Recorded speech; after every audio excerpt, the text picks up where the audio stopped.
Ito naman po, Kabataan Party List. Ito po si Rene Co, di ba?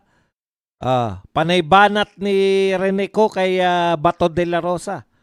Ito po ang sinabi ni Bato na binanatan agad-agad ni Rene Co. I am waiting for a truth seeking for justice to emerge and take over. If indeed there are cases against me, then I wait for a time and a certainty that I shall be able to face these cases as a Filipino before Filipinos. This is patriotism. Alam niyo po, kahit na anong pang sabihin ninyo na duwag si Bato, bakit nagtatago si Bato, bakit, di ba? Ito lang po ang masasabi ko sa mga nagsabi na si Bato ay naduduwag. Akala ko bang matapang yan si Bato? Simplihan lang po natin.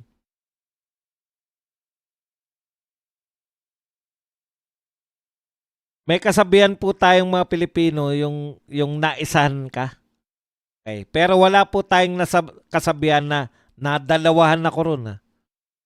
Okay. Pag naisahan ka kasi, kahit maraming beses ko na itong sinabi, uulitin ko pa rin.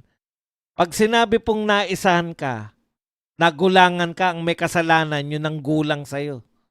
Yung nakaisa sa'yo.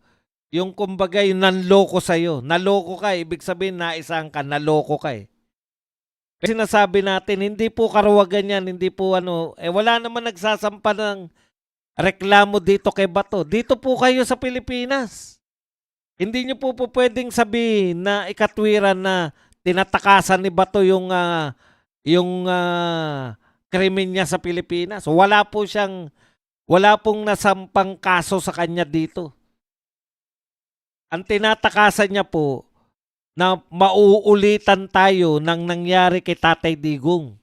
Hanggat hindi po nagpapasya yung Supreme Court natin, halimbawa, nagpasya yung Supreme Court na illegal yung ginawa nila kay Tatay Digong, pwede nang lumantad si Bato. Kasi, pag nagpasya na yung Supreme Court at hinuli pa nila si Bato, pwede silang sampahan ni Bato ng krimen o ng kaso na panghuhuli na walang dahilan. Hindi po obra na maulitan. Tingnan nyo po, sino po nagpahuli kay Tatay Digong? Kasama to si John Vic bilang DILG Secretary. Direkta pong under niya to si General Torre. Ang PNP Chief ay under po ng DILG Secretary. Sino po nagpapahanap kay Bato ngayon? Sino yung may tracker?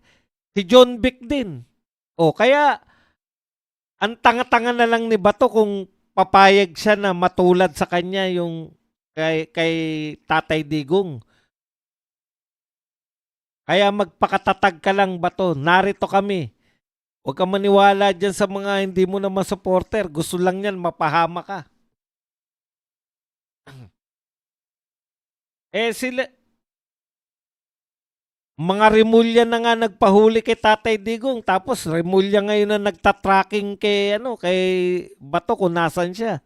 Papayag ba si Bato ng ganyan? Ayun naman, no? Ano ba yung sinabi nito ni Rene Co?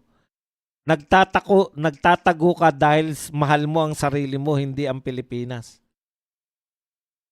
Paliwala ang pinaglaban ng mga bayani natin kung makakatakas sa pananagutan.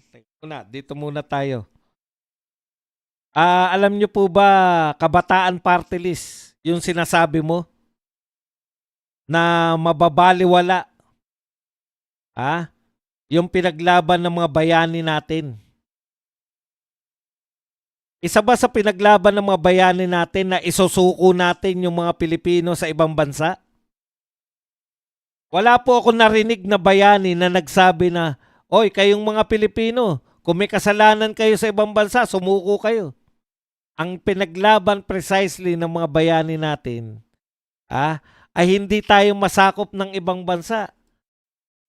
Hindi ko alam kung nag-aaral ka ng history, congressman ka pa naman. Ang daming kabataan yung nire-recruit dyan sa inyong samahan. Yan ba tinuturo nyo?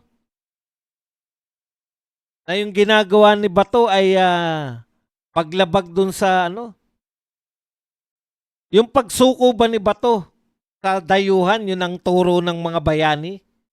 Oo naman, no?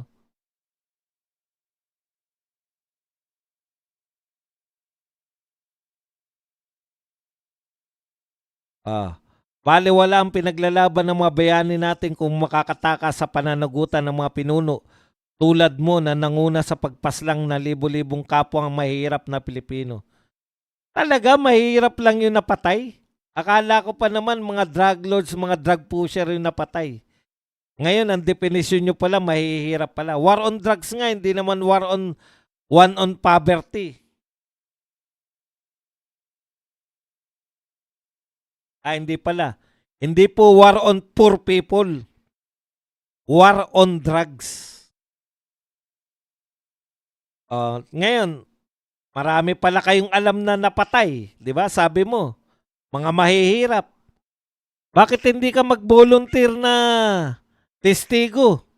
Naghanap ng testigo yung, yung ICC nyo. Oh. Bakit hindi ka mag-volunteer doon sa ICC? Tumistigo kayo.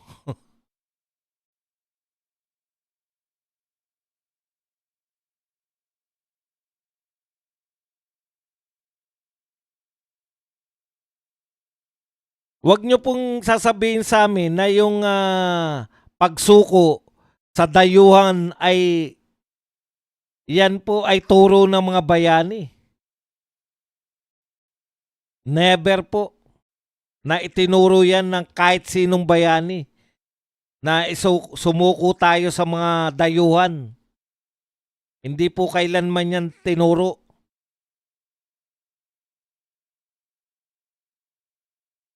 Gagamitin mo pa yung mga bayani.